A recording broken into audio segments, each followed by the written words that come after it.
Can you hear me?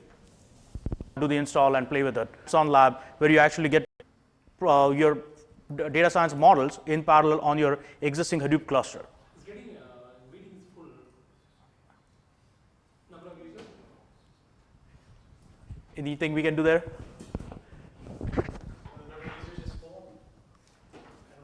You might just look at history. That's what another book. I just signed out as well, so it might work. And I just setting up to Cool. Yeah, we will really limit the number of slides this time. Come on. Cool. Quick history on HAWQ, right? So we'll talk about the lineage. Where does HAWQ come from and where we are today? So we go back into the Postgres. It comes from the Postgres history, right? So you may have seen, not that, but you may be able to see on your screen. Postgres was spun up in about in the mid 80s at UC Berkeley, and from there it became PostgreSQL as a standard, and many open source projects spun out of that. One of those was BizGres. That's where in around 2005-ish, a project called BizGres was started. It was basically parallelizing the Postgres development methods and running multiple Postgres on single machine. Out of Postgres, which was still an open source project, we started a company called Greenplum with a product called Greenplum. It was an MPP database system, was designed to tackle giants like Teradata. Since then, a lot has happened. Hadoop came into picture in about early 2010s, right? And many people started using it. We started building, so in parallel, we were building algorithms for data science and data analytics called MADlib, and it was an open source project, not part of Apache community until 2011 or until 2013. Later, as HAWQ 2.0 came into picture, what we did was we took that MPP SQL engine and plopped it on top of your Hadoop infrastructure. The reason we did that was because a lot of Greenplum customers were asking us to be able to run those same Greenplum SQL code on top of a massively scalable Hadoop infrastructure, which they were investing at the same time. We have parallel connectors between these two, but moving data around doesn't make a whole lot of sense when you can run the same code inside your same Hadoop cluster. So that is where we started building HAWQ, and the first step was take the existing Greenplum infrastructure, put it on top of HDFS with HAWQ 2.0, and that was like 2011 timeframe. Things moved on, and last year and a half ago, we open sourced HAWQ in Apache world called with the term Apache HAWQ. Now we sell HAWQ as Pivotal HDB product, and Hortonworks also sells the same product called Hortonworks HDB, HDB for Hadoop database. That quick history there. Little bit of the overview. If you look at this this picture, right? It's over 10 years of investment has gone into this product to build this product to bring the enterprise SQL, which data warehousing and data mining and data analysts have been using, which scales out on a large infrastructure, and we brought that and to the Hadoop community. It has all the ANSI SQL standards which you may be used to in your current infrastructure environments. It comes with OLAP extensions, so all the windowing functions and that sort of thing, you can run it directly on top of Hadoop. Comes built in with JDBC, ODBC connectivity, so all your Tableau or SAS or any other tools you may be using, it just works out of the box with that. It comes with this cost-based optimizer, which is key, and that is the reason why we get such a huge performance benefit compared to any other SQL engine on Hadoop. It basically, we took all the rich work which was done in Greenplum, and we brought it all the way to Hadoop world. So you get the ANSI SQL, ANSI compliant SQL, and you get the cost-based optimizer, which lets you run any type of SQL query in your Hadoop infrastructure. Couple things which were added recently in the last year or so. Ambari management. So now you don't have to worry about installing HAWQ as a separate client, right? It works. It's a native Hadoop native service. You just select you want to start HAWQ on using Ambari, and it just starts. You all will get to do that on your laptops today. So we'll do that. Multi-level fault tolerance, we'll talk a little bit about that once we start going through the labs. Online expansion, so anytime dynamic expansion, if you want to add more nodes for better processing, you just can add or reduce nodes whenever you want. And yarn management, a lot of customers have been asking for this yarn-based resource management, and that has been enabled in this version. And then last piece I would touch is the granular authorization methods, right? So on your file system level, you just have ACLs and stuff like that, versus on HAWQ, you actually get to do everything which you do in a database. So you can connect it to your AD account and you say, this group of users have access to these group of tables of views, or they can run these kind of functions. And as an administrator, you get a full granular control over what a person has access to.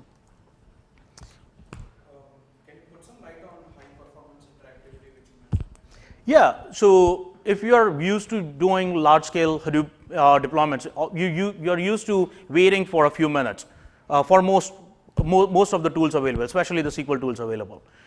This actually brings you an interactive SQL layer. So when you type, you don't have to wait for minutes to get a response back. You get response back in like seconds or milliseconds. That's what I mean there. And we'll play a little bit with that towards the end of your lab. A quick overview of how the architecture looks like, right? So HAWQ has this notion called HAWQ master and HAWQ processing units. The processing segments, as we call them, they run on each of your data node. So if you look in those boxes, this is an example where it's yarn integrated with 3 data nodes, right? So every server has this central notion called segment, which is basically a controlling unit or processing unit on each data node, which is co-located with your data. Depending on what query is coming in, where the blocks are, and where the resources are available, HAWQ will check with yarn for resources, HAWQ will check with name node for your blocks availability, and try and run all your logic in that data node. When it has to do that, if it needs more than 1 readers or more than 1 processing units, it will spin up something which we call QE, which is query executors, on the fly, and it will make sure with yarn that it has enough resources up there before it starts it. But once it's done, it goes and runs its jobs and comes back. On top of it shows containers. That container is nothing but the yarn containers which you are used to using in your Hadoop environment, right? Any questions? Is this helpful slide, or is it confusing?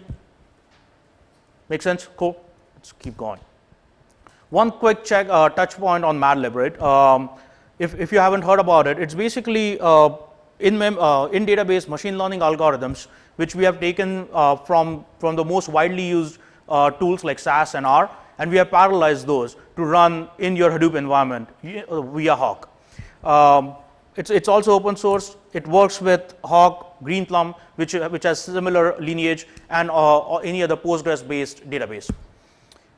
You can get more info on that at madlib.incubator.apache.org. The good thing about this is, if you are using SAS or R, you're used to sampling data set.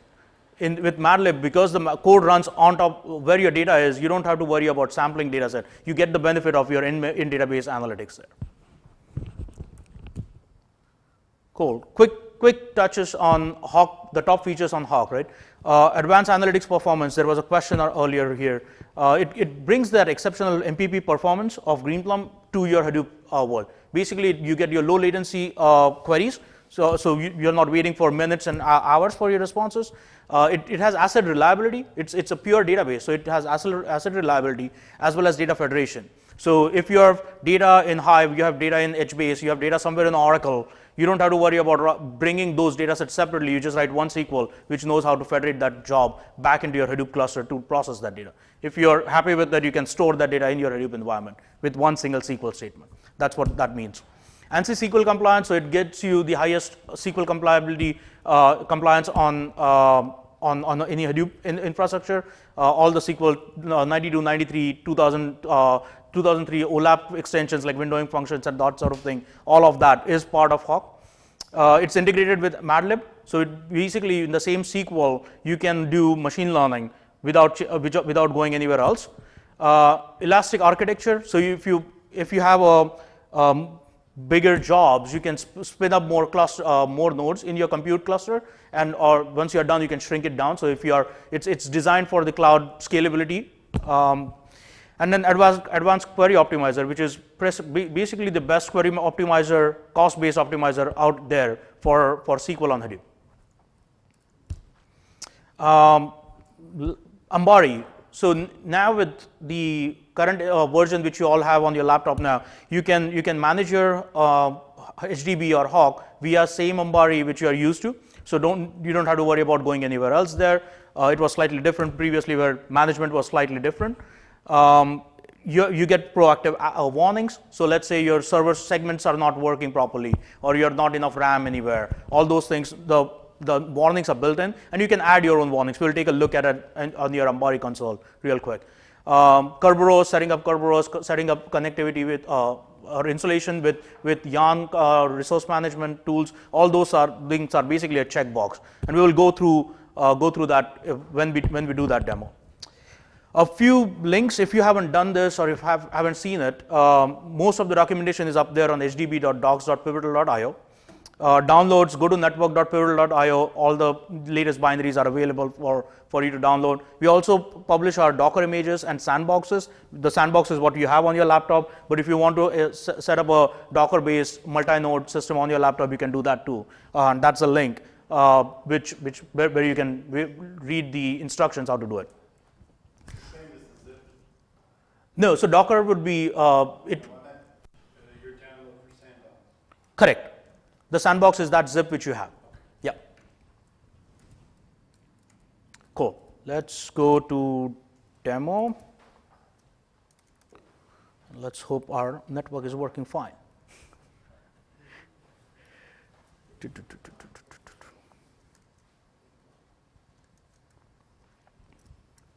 Let's see.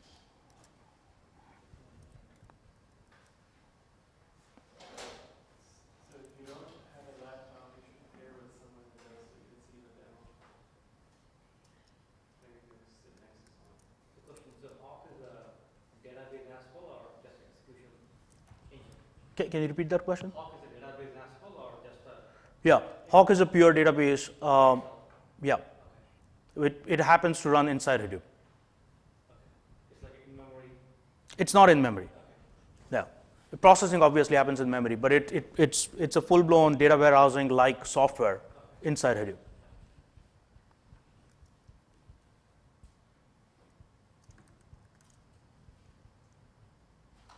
All right.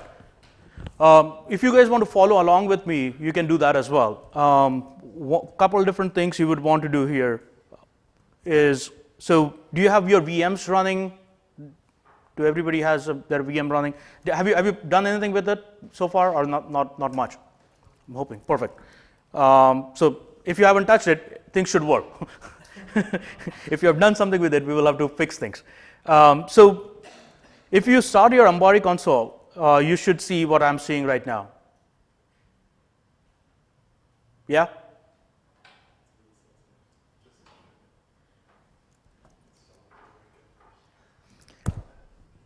So first few things, right?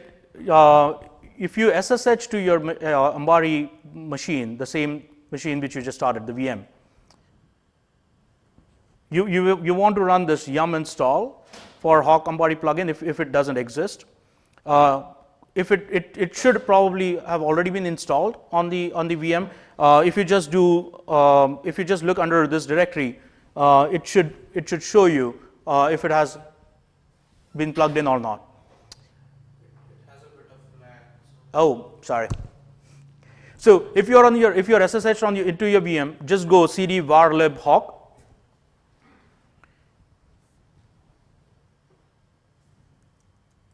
I will do it here as well, cd var lib.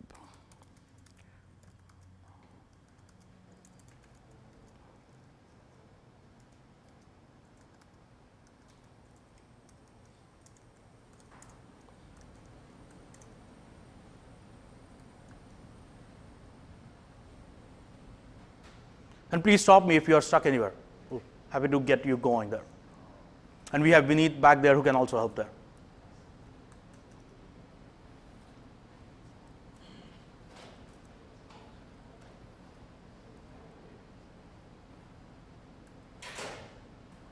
Do you guys see in cd var lib hawk, do you see add hawk.py? So actually, let me show you the documentation itself. So if you go to docs.pivotal.io,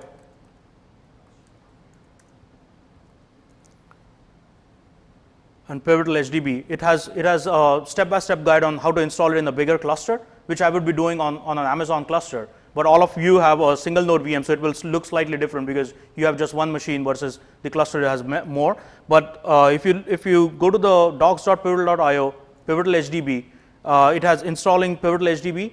Under that, you have how to do it using Ambari, and it has all the step-by-step instructions. You can follow that, or you can follow along with me, and we can do this together. So if you go do a yum install on Hawk Ambari plugin and restart your Ambari server, it should pick up the list. It should pick up the Ambari plugin automatically, and it should show you that should show up right here. So is there a lag? Do you guys see Ambari screen?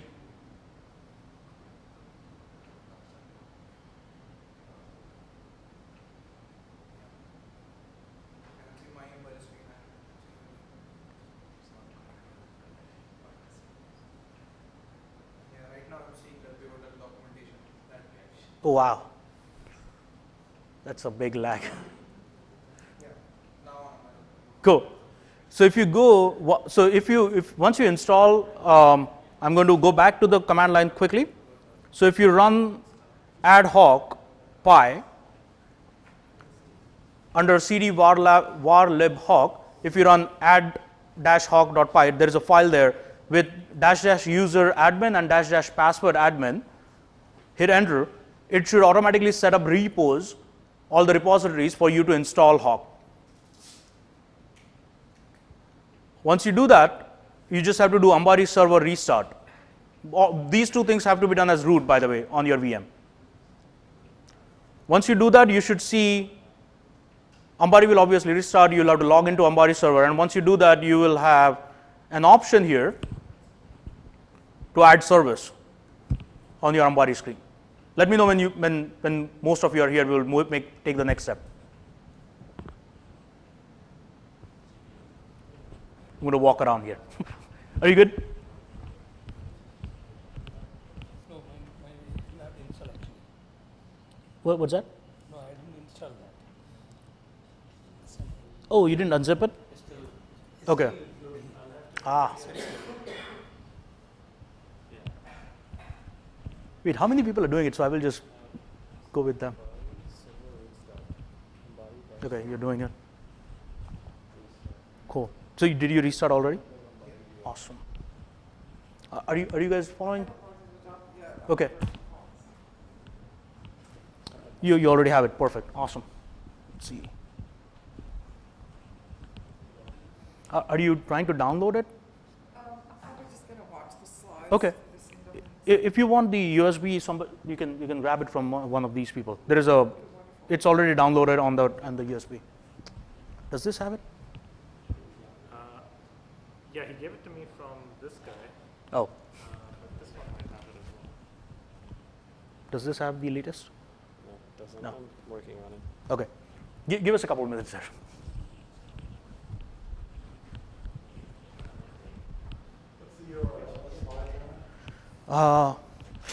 It will be on that Meetup link soon. I don't think they have posted the slides yet. I don't think so. Yeah. There should be a YouTube slide recording after this event as well.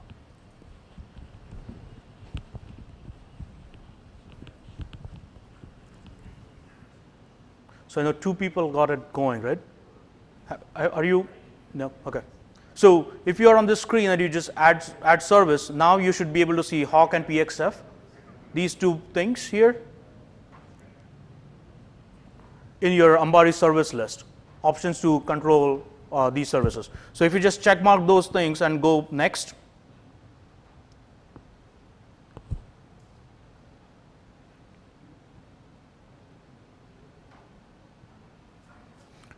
Ambari is going to show you all the nodes which you have. In your case, because you have just one machine, you will see the same IP or same IP address or host name on for everything, like name node and HAWQ master and HAWQ server, all those things. In my case, because I'm running on like I think 6 node machine, I have split my name node and HAWQ node and Zookeeper things on different machines. So it looks slightly different than what your screen is looking at right now.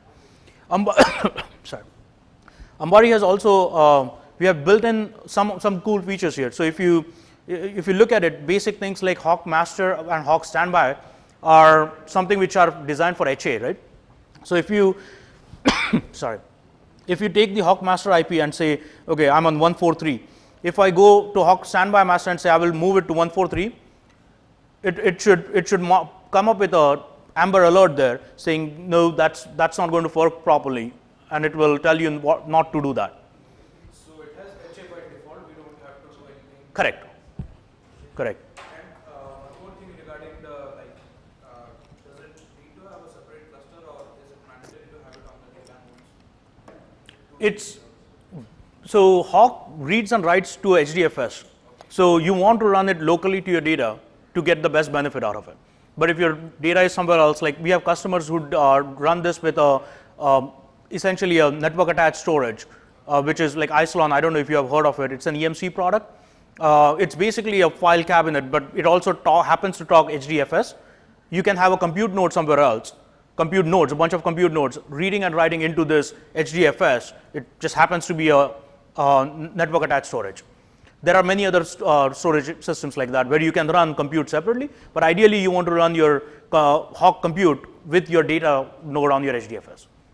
And will this, like how would having MADlib change this thing, right?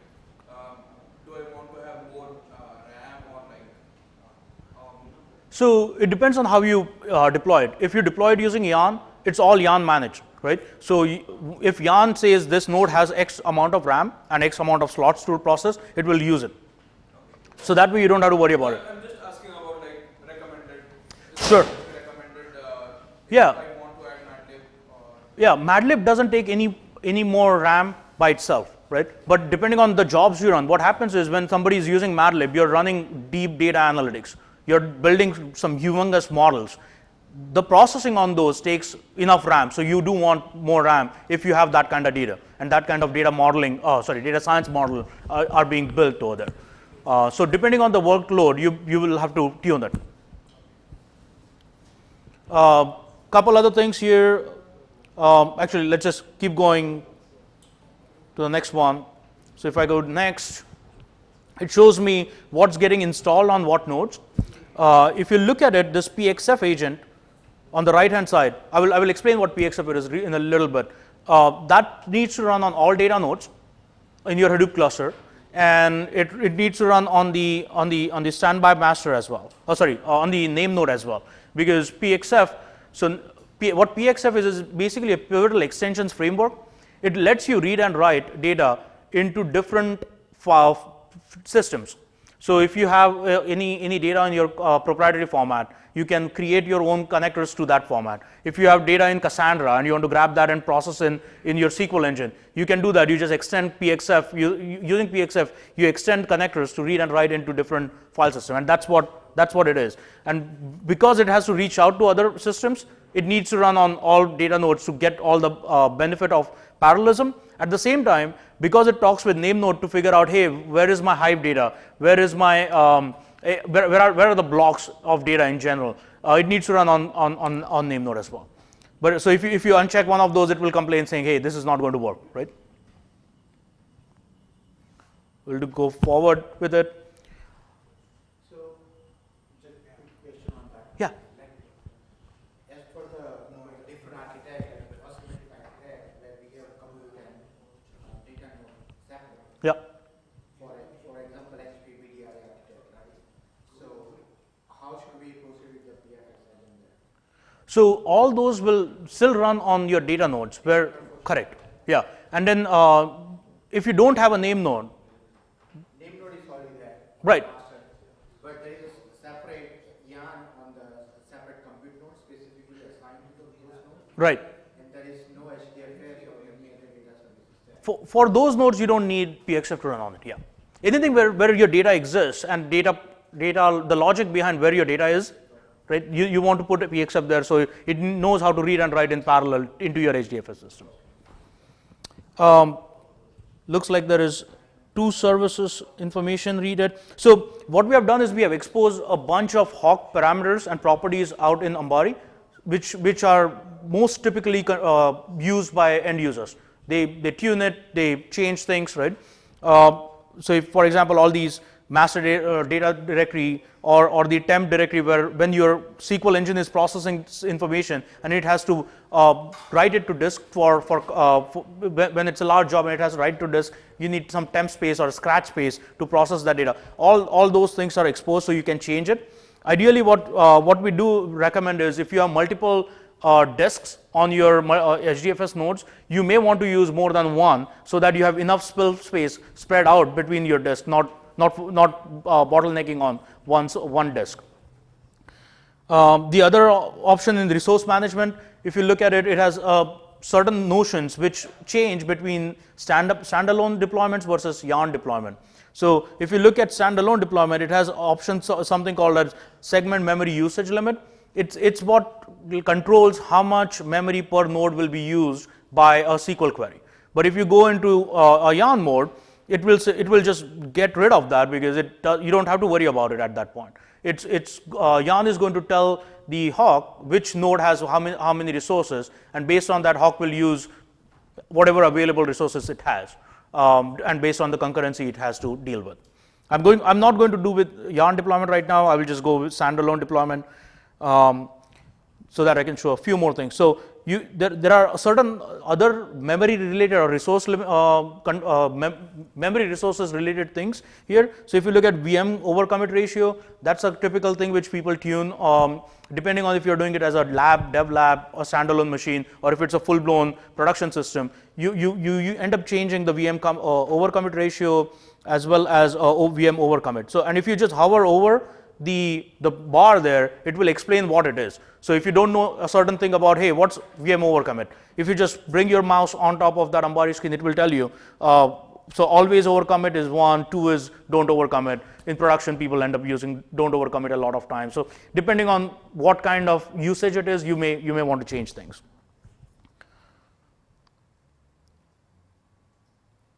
And actually, it also says for production environments, the value 2 is recommended and means that processes will not be killed. So it gives you enough information to make an informed decision, essentially.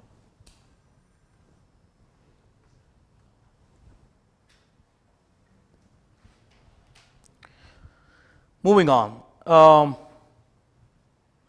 Let's actually fix a few property issues here.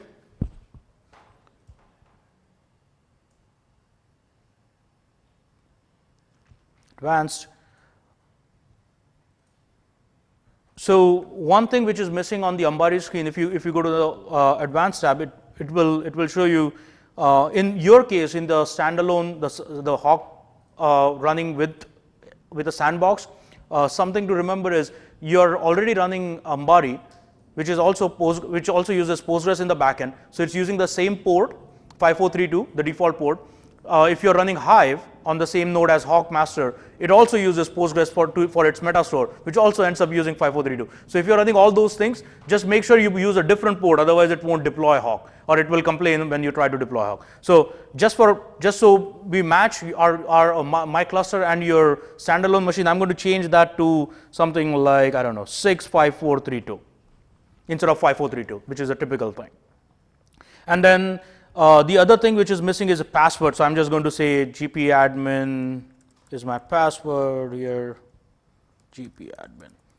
Once you do that, all the error messages or the red marks or amber alerts should go away. There are a few other things here. So you can do, before deploying, if you want to make sure if your cluster is good enough to install HAWQ, you can do like HAWQ check, and it checks these things like kernel memory settings and VM protect limits and stuff like that. You can also add HAWQ site information here. These are the things which like a typical database is, if you're using a database, you're used to it. So collect statistics when you don't have statistics, for example, on a particular table. When you load data, you have no statistics, it automatically collects statistics. So these are the parameters here which let you define at what point I want to collect statistics. And then all of this is well documented on the same website, docs.pivotal.io HDB. So you can find information if you're curious of how to tune the system better. We'll skip the tuning part. We'll just go to the install part, deploying this cluster. Let's see, value less than recommended. Okay, so data node for some reason it's a warning. I'm just going to go move ahead. I'm not going to stop here just for time's sake. We could fix it. We could go back and increase those memory settings, but that's fine. We'll just move on for now. If it doesn't work, we will come back. Okay, and then it gives you information about what's the cluster name, what's the admin username, what are the repositories it's going to use. So if you see, it's going to and how is the cluster going to look? So HAWQ master, it gives you the IP address, standby master IP address, and segment information. I'm deploying this cluster on 3 host machines, so that's what it's showing, and it will be using that particular HDB repo. Which is, I think this is 4.2.4 HDP and HDB 2.0.1, which was the latest version which came out. I'm just going to say deploy that. If you want, you can print it on all that stuff. I'm just going to deploy it. It takes a few minutes. In the meantime, I will do a quick round. If you guys have any questions, stuck anywhere, are you who's doing it on their laptop right now? Are you doing it? Any things moving forward? Cool.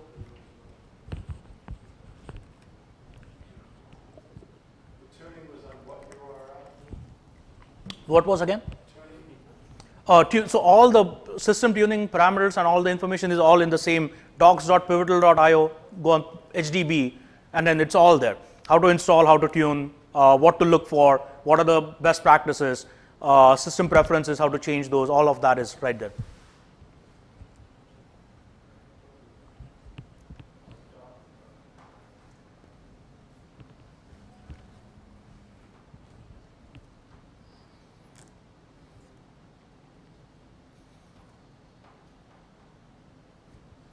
Yeah, if you look at the screen, it looks like the one node succeeded, the others are still working because the first node is Ambari server. It doesn't have anything new like HAWQ or PXF or anything. We didn't add anything to it, so it finished quickly.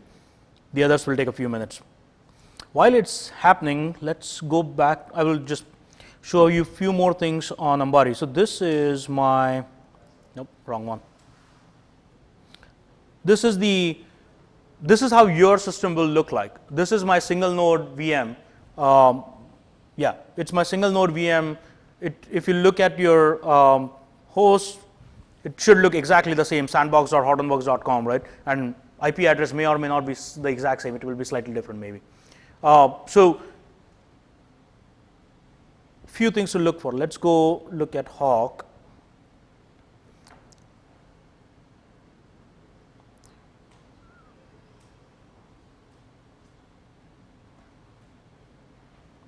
So all these settings, HAWQ related or HDFS site related, all these settings are tunable after the fact as well as while you're installing it. So if you at some point in future you realize, wait, I want to change some memory settings or I want to add more virtual segments. If you remember the 3-node diagram I had, there was one main process called segment and there were QEs, query executors. That's the virtual segment. So if you look at this here, where it says limit my virtual for every query, limit how many virtual segments it can use. That's that query. Default bucket is by default if you don't hash if you hash distribute a table. So in HAWQ, the notion of random distribution and hash distribution exists. If you use hash distribution, it forms hash buckets for your data set. And based on how many buckets you define, it will go and create that many files, which means if you have small data set, you don't want to have 100 buckets for 100 rows. It doesn't make sense. But if you have large data set and you want to fine tune it to co-locate your data with the other data set, in that place you want to define how many buckets you have. So that's one example, and all that is well documented there. Let's see if the cluster is back up. Almost there. While we are waiting for the cluster to come up, oh, looks like it did. Any questions so far? Yep. If you look at it, once it's done, it will give you a summary information about how many nodes, how long it took. It takes somewhere between 3 and 5 minutes for like this Amazon cluster which I'm running. It will also say bunch of things may have to be restarted. If you're doing it for the first time, let's see, oops, refresh. It will show you what components need to be restarted. It has nothing to do with the recent HAWQ install you did. It's something which Ambari expects you to do after you add a service like this. Even if you don't restart this or anything, it will just work just fine. If you feel like restarting it, you just go restart all affected nodes from here or here, restart all required, and it will just go finish the job for you. We'll let that happen. We'll go back into our node here.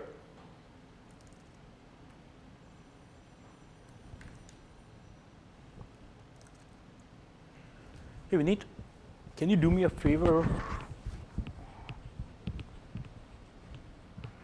There's the EMC person outside. You just let them in. Cool. Let's take a look at what this looks like at the end of the day. So once you install it, on your single node machines, this is what it should look like. If you have used Postgres, PSQL is the way to connect, right? So if you do PSQL, it should connect to GPadmin database, which by default gets created. You can create users, you can create functions. Let's see, let's try something here. I'm just going to create a table.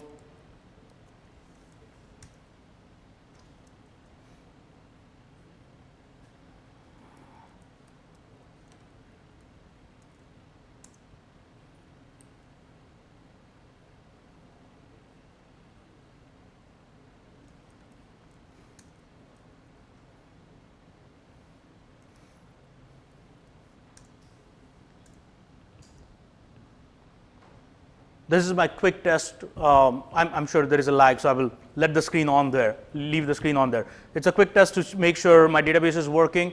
The data is getting written down on HDFS. I can read that data back. It's a quick test, which I usually do every time I deploy the cluster. If you don't want to, We use Postgres here. So if you remember that lineage diagram, because HAWQ came from Greenplum, which came from Postgres, it looks and feels just like Postgres. So if you're used to using Postgres, yeah, it's not exactly Postgres, but if you will, all your Postgres functionality, it will work just like Postgres. In the back end, it will have multiple MPP system doing work on your Hadoop cluster. As a user, it will look like it's Postgres. So if you're used to Postgres, it can be confusing, but it's not Postgres. Yeah, actually, good question. So let's do this. Let's see. HDFS, DFS minus less.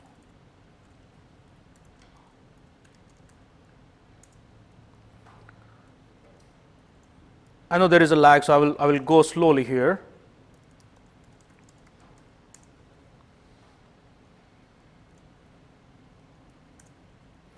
Tell me if it is showing you HDFS, DFS, LS, HAWQ data. No? We'll give it a couple more seconds.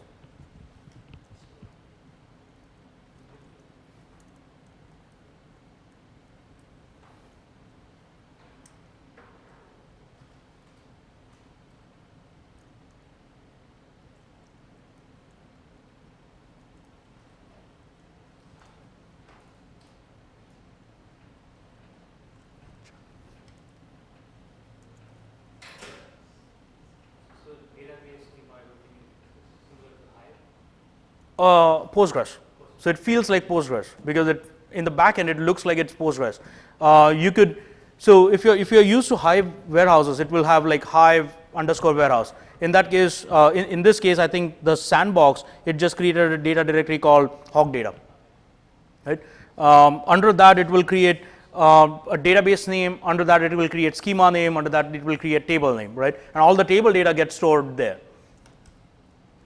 The difference is, like on Postgres, you have local machine which stores, local XFS system stores it. Here it will be an HDFS system.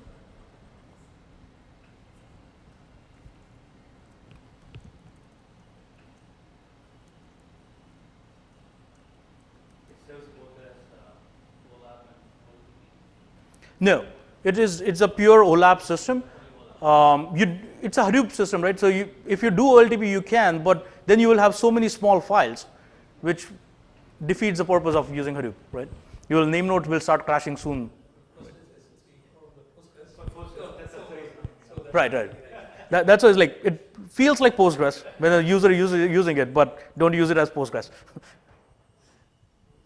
Let's see. Right, exactly. There you go. Let's see, is this single node?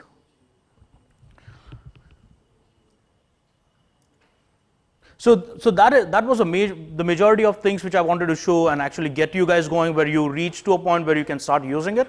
If you have any questions, we can take those. If you're struggling with getting that VM going, we can get that done.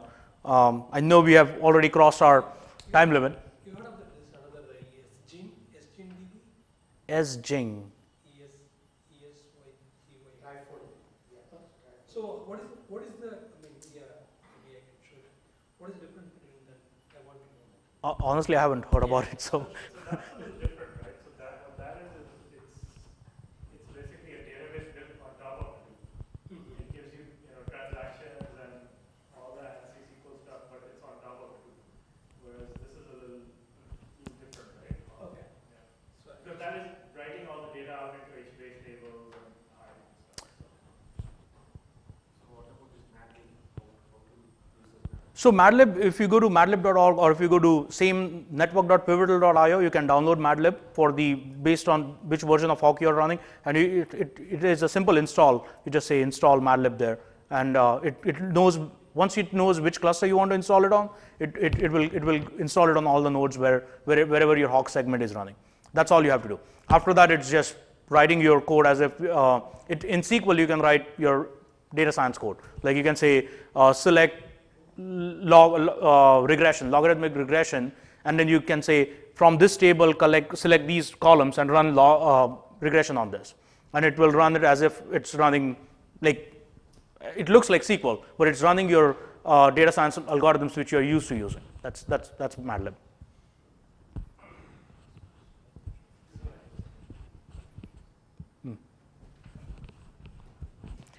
Anything else?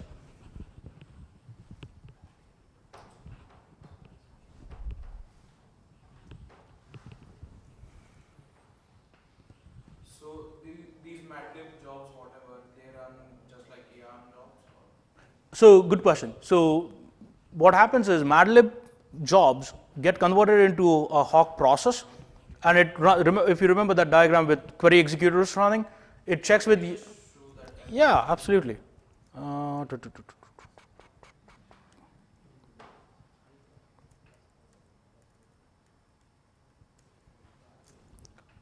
Will take a few minutes, or maybe seconds, hopefully. So in the diagram, it is a three data node system, just like the cluster which we deployed on Amazon just now. It's the segment process is the key process which understands what to process, and the QE, which is all around it, it's the execution piece which knows how to take your code and execute it. Is it visible to you guys or not, Rob? Yeah. Okay.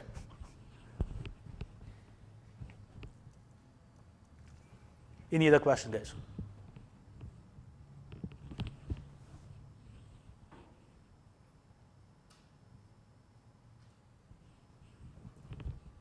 Cool. I just wanted to show how easy it is to install and administer HAWQ here. There is, I think about 3 weeks ago, we did here video recording, and that's That's much better because it has slides and everything. So you can go to the same Hortonworks Meetup site, and it has information on how to use HAWQ and MADlib. I have live demos of using HAWQ and MADlib. What's that again? About a month ago. Yeah, we can get you the exact date. I believe it was right around 4 weeks ago. 22nd September. There we go. That's the date. Thank you. So yeah, there is a video link there which talks about how to use this cluster with MADlib and HAWQ. It has good examples about running your queries, creating data sets, how to connect MADlib, how to connect using SQL, how to connect your HBase and Hive tables. So it has examples on how to do federated queries as well. So it's a good example to go through. So feel free to do that. If you have any questions, always send me a note right there. Well, it will show up on your screens in a bit. No, that's the beauty. So if you go through that video, unfortunately, so last time when we did it, everybody wanted to know how to install it. So we did this one where we did install piece. It takes too long to do the whole process. We're going through the architecture, installing, and actually demoing the value of it. So we have split these into at least two sessions. So take a look at that. How do you improve the performance of latency without replicating data? How it is? So if you think about it, right, your Hive data is on HDFS, the same data nodes where this is running. PXF is the extensions framework which knows how to read and write Hive, HAWQ, HBase, all those things. So if you have pushed on SQL, for example, pushed on predicates, when you run in HAWQ, it knows where to go and which files to read from HDFS. If you have an internal table in, let's say, HAWQ and an external table in Hive, because it knows how to read, it has internally it is connected with the HCatalog, so it knows which tables to read and which blocks to, or which files to skip. When you do a push down predicate logic like I just want to grab that month from Hive and I want to take my data set on HAWQ and just do a join on it. It can do that seamlessly.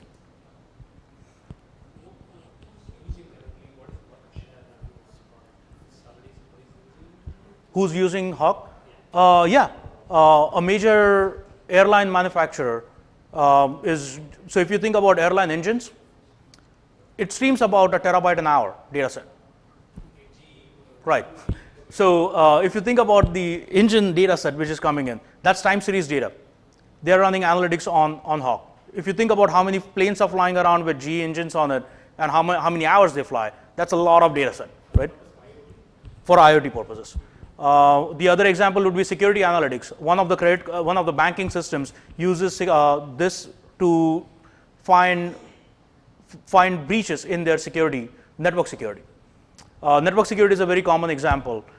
Because of MADlib, now you can run algorithms which tell you if somebody accessed your system from, got in from, let's say, your finance system and then moved into your some other system within your environment. And you can leverage MADlib and HAWQ to do that.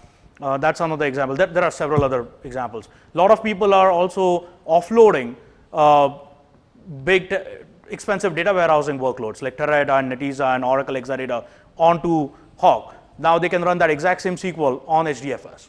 Right? So that's another, like that has like one of the biggest selling point. So that's where Hortonworks resells HDB to help people move to Hortonworks to do their to migrate their data warehousing or offload their data warehousing.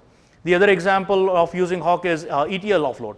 So if you have an expensive system like Teradata, you don't want to do ETL inside your Teradata system. You want an MPP system, but you don't want to waste cycles on an expensive system. When you have a Hadoop-like environment like Hortonworks running in your system, you can write data here or do your processing, cleansing, and move that data set, the final aggregates, into a system where you can run BI reporting from Teradata. So those are the examples. If you look at the what you get from Impala from SQL standards, it's nowhere close, right? Try connecting SAS and running SAS modules in Impala. I mean, that just doesn't exist, right? So from maturity standard, you have to remember it's about 12 to 15 years of development which has happened here to make it MPP system versus something which is just starting. So if you look at the cost-based optimizer which HAWQ comes with versus what exists in anything else, it's a huge difference there. Performance-wise as well, you will see a big gap. Try running a large job, like that engine data set, right? Try running multi-hundred terabytes joins. You will start seeing places where Impala starts crashing or giving wrong results in some cases, I guess. So that I heard from customers, I've never tested wrong results there. But those are the examples where I would not use Impala. Does that answer? Awesome. It should be there. I haven't tried it.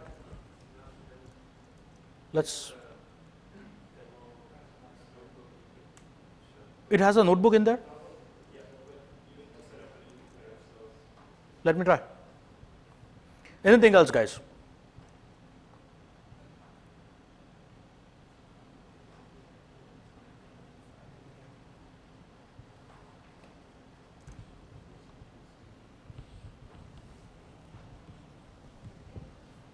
I had one more question. Yeah. So, based on probably your experience, if we have to do OLTP, what would, and we have to use HAWQ. Yep. So how would we do that? I would not recommend doing OLTP with HAWQ. There are other tools out there. Right. So right now we are thinking of using HBase sure. and using HAWQ. Yeah. Analytics. Yeah. That's a very common use case, right? That's where HBase was designed for. That's what HBase was designed for, right? If you think about once you have data in HBase, you can read that same data from HAWQ for your analytics. So you don't have to worry about duplicating data or anything else. So you can definitely do that. There are other tools as well, right? Once your data is on HDFS, you can read and write data into that space from HAWQ. So all your analytics can run directly from that data which is coming in from into HBase, for example. But like, are there any other solutions? Yeah. So depending on your latency requirements, HBase may or may not be a great fit. Plus, you may or may not want to have your OLTP systems, depending on the use case, right? Some like use cases where applications are running in the cloud, and those are the places where I've seen people not using HBase for their transactions. You're expecting high throughput, extremely low latency, extremely high concurrence systems. And we have a product from Pivotal. We have a bunch of data products. One of those is Gemfire, which is exact same MPP scale-out architecture, but it's an in-memory database, right? So you're reading and writing in parallel on as many nodes as you need. So if you think about, it's funny, like about a third of the world uses Gemfire, and they don't even know it. So biggest railway systems in the world do their reservation systems run on Gemfire, India Railway and China Railway. If you think about Southwest, they do their reservation systems on Gemfire. They also do when the plane lands and something goes wrong, when they have to reroute people and resources, all that rerouting happens in Gemfire. It's designed for like real time, high concurrency systems. So depending on the use case, you may or may not need that. Maybe HBase is good enough.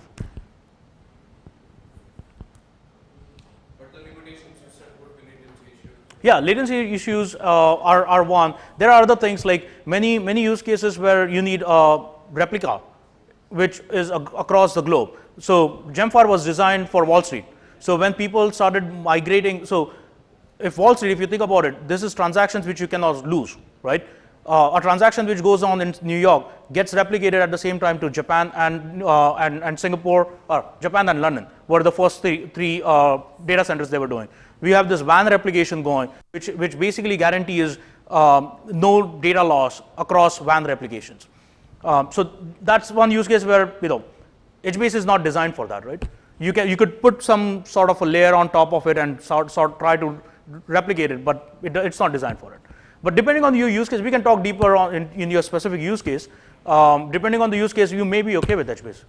I've seen systems designed beautifully with HBase and HAWQ. Anything else?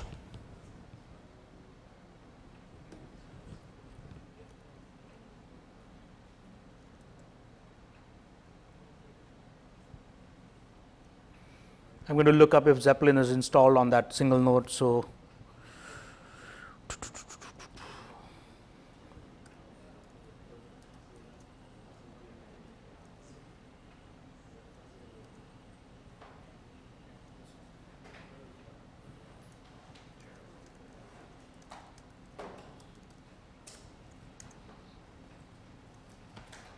yep, it's there.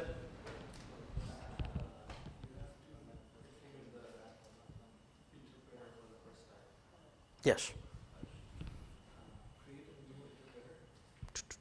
Interpreter. Wait, but it's my notebook. It's not going to help everybody else. You want to just keep it recorded? It's on my single node machine. Okay.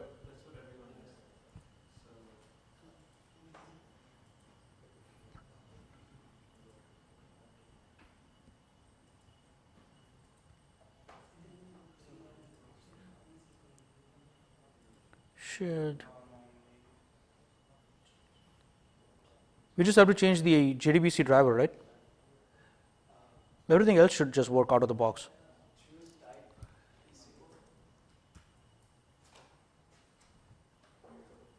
Yeah. You're talking about pSQL or JDBC? No, cancel this. No. Cancel this or? Yeah, cancel everything. Oh. Scroll down. Oops. There is no cancel. At the bottom. Oh. Oh, there we go. Okay, go up there. Create. Oh, you need a new one. Yeah. Just say HAWQ. HAWQ. Interpreter group. Oh. Autocorrect. And pSQL. pSQL. And change your port. 5432. I think I have used 65432. Okay. And save it. Save it. And go back to notebook, HAWQ demo. Okay, save that. And now scroll up a little bit. It's working. Yeah. Right? Yep. So all these queries should work. Cool. How is Ambari Presto? Same problems. Maturity versus immaturity. Yeah. Presto is definitely getting much better. I would say it has come a long way in the last year and a half. But I still see it in the market as much as we see Hive or HAWQ. Yeah.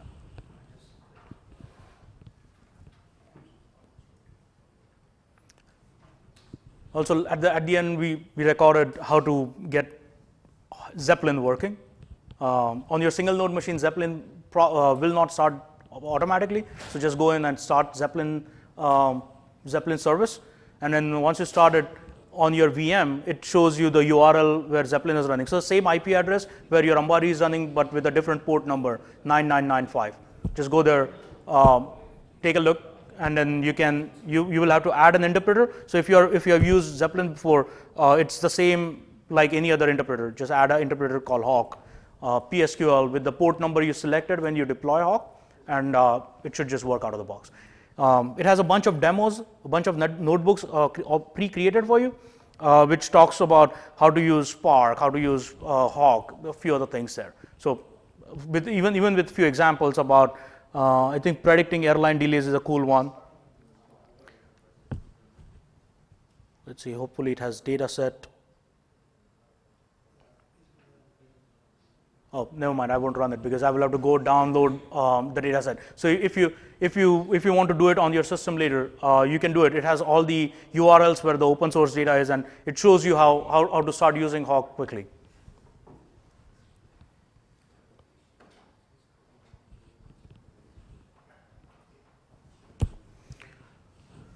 Cool. Anything else?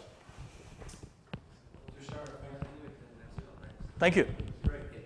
Yeah. Yeah, I'm going to turn this off before. Oh, I'm off already? Yeah, we are done with this, right? Yeah, thanks.